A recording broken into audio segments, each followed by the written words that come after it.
अस्सलाम वालेकुम क्लास 4 बच्चों, आप सब कैसे हैं। उम्मीद करती हूँ कि आप सब बिल्कुल ठीक और खैरियत से होंगे।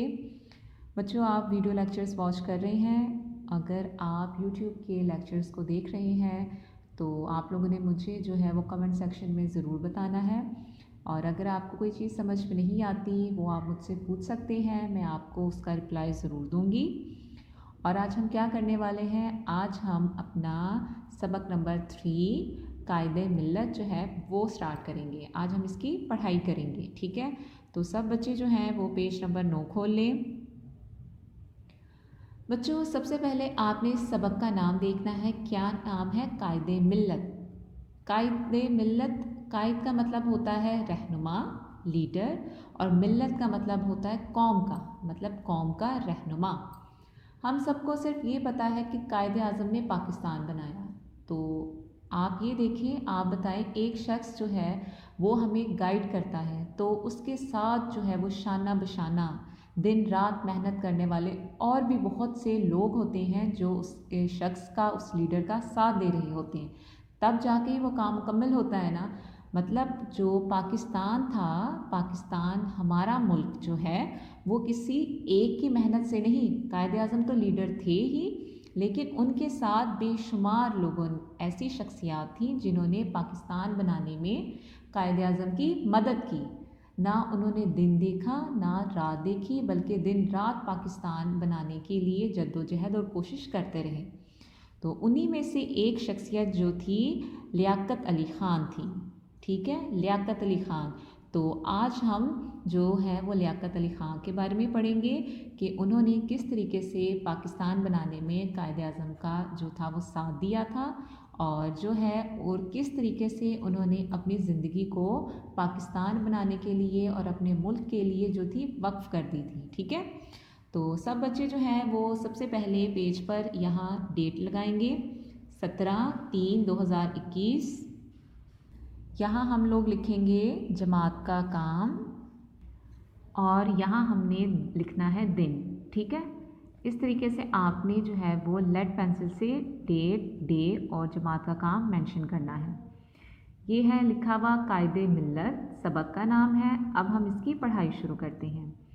प्यारे बच्चों, पाकिस्तान का परचम साल में 2 दफ़ा सरनगू किया जाता है। सरनगू का मतलब होता है लहराया जाता है।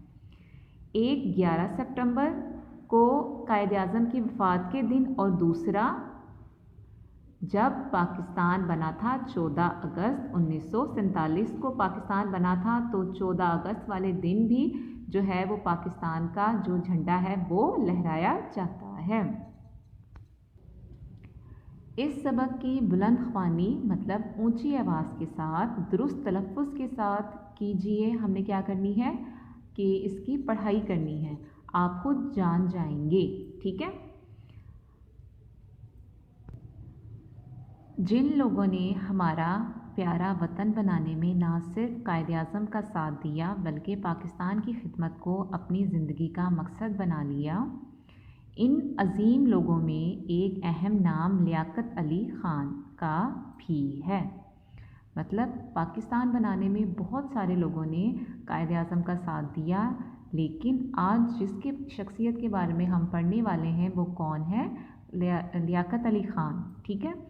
लियाकत अली ख़ान पाकिस्तान के पहले वज़ीर आज़म थे, ठीक है। पहले वज़ीर आज़म अगर आपसे पूछा जाए कौन थे तो आपने याद रखना है कि पाकिस्तान के पहले वज़ीर आज़म लियाकत अली ख़ान थे।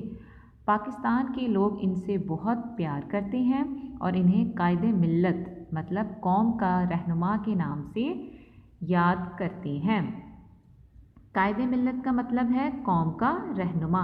आपने याद रखना है कि कायदे मिल्लत का मतलब क्या है? कौम का रहनुमा। लियाकत अली ख़ान यकम अक्टूबर, यकम का मतलब होता है 1 अक्टूबर 1895 में भारतीय पंजाब, आपको पता भारत में भी पंजाब है और पाकिस्तान में भी पंजाब है। हम कौन से सूबे में रहते हैं? सूबा पंजाब में। तो भारतीय पंजाब के एक ज़िला करनाल में पैदा हुए। आपने इब्तदाई तालीम घर पर ही हासिल की। आपको अपने मज़हब से बचपन ही से बहुत लगाव था। बचपन से नमाज पढ़ने और रोज़ा रखने का बहुत शौक़ था। मतलब आप बचपन से ही मजहबी थे।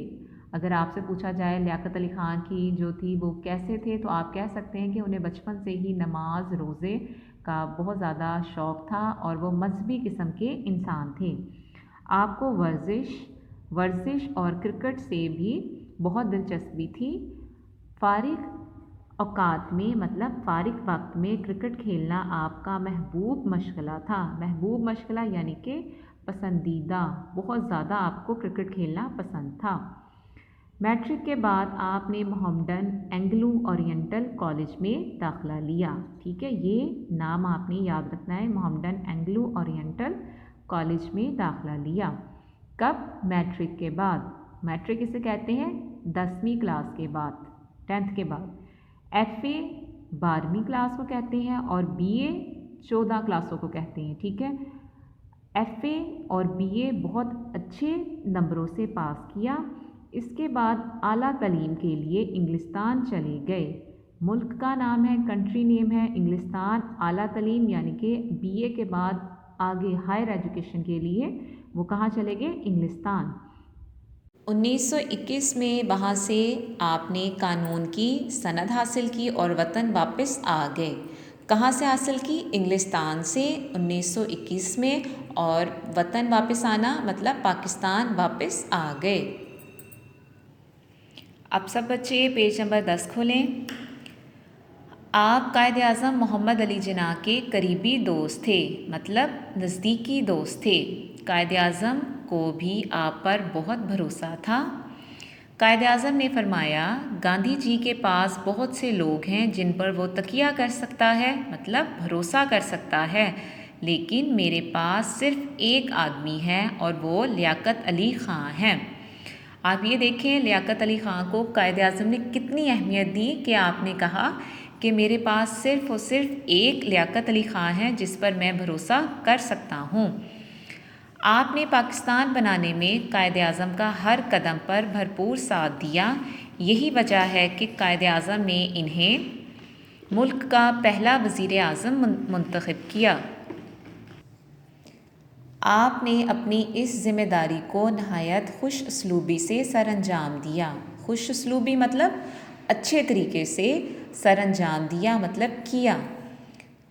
आपने मुल्क की बेहतरी और फलाह के लिए बहुत से काम किए। मतलब बेहतरी और फलाह मतलब हो गया कि आपने मुल्क को अच्छी की तरफ लेके जाने के लिए जो थे वो बहुत से काम जो थे वो शुरू भी किए और सरअंजाम भी दिए। कायदे आज़म की वफ़ात के बाद भी मुल्क और कौम की खिदमत नहायत साबित कदमी से की। मतलब ये नहीं कि अगर जो था वो कायदे आज़म चले गए या कायदे आज़म इस दुनिया से में नहीं रहे तो आप सिर्फ उनकी वजह से काम कर रहे थे, बल्कि आपको पाकिस्तान से शदीद दिली तौर पर मोहब्बत थी, तो वो हर काम जो थे वो बहुत साबित कदमी और दिल से करते थे। उन्होंने वज़ीर आज़म होने के बावजूद नहायत सादा ज़िंदगी बसर की। वो कहा करते थे मतलब लियाकत अली ख़ां, आराम व आसाइश की जितनी आदत डालो पड़ जाती है। मुनासिब ये है कि अपनी ज़रूरियात को महदूद कर लिया जाए। महदूद मतलब ये कि मुनासिब यानी कि एक लिमिट में कर लिया जाए। ये नहीं कि अगर आज आपके पास पैसे हैं तो आप बेबहा खर्च करें और कल अगर आपके पास पैसे ना हो तो आप कहें कि मैं तो मर जाऊंगा, मैं तो पैसों के बगैर रह ही नहीं सकता।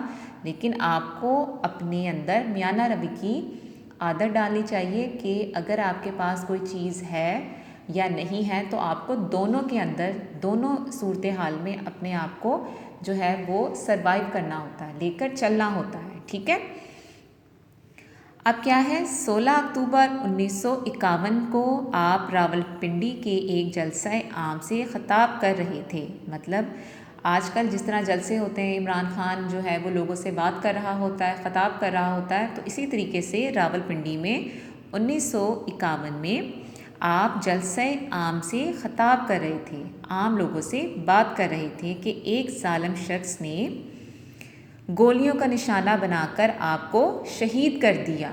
ठीक है, 1951 में आपको क्या किया गया था? गोलियां मारकर शहीद किया गया था। वफ़ात के वक्त उन्होंने कलमा पढ़कर ये दुआ की, अल्लाह पाकिस्तान की हिफाजत करे। क्या बात कही? अल्लाह पाकिस्तान की हिफाजत करे। कराची में आपको की आखिरी आरामगाह मज़ार-ए-कायद, आपको पता है ना मज़ार-ए-कायद किसे कहते हैं? कायद-ए-आज़म का जो मज़ार है उसे कहा जाता है मज़ार-ए-कायद के पहलू में है।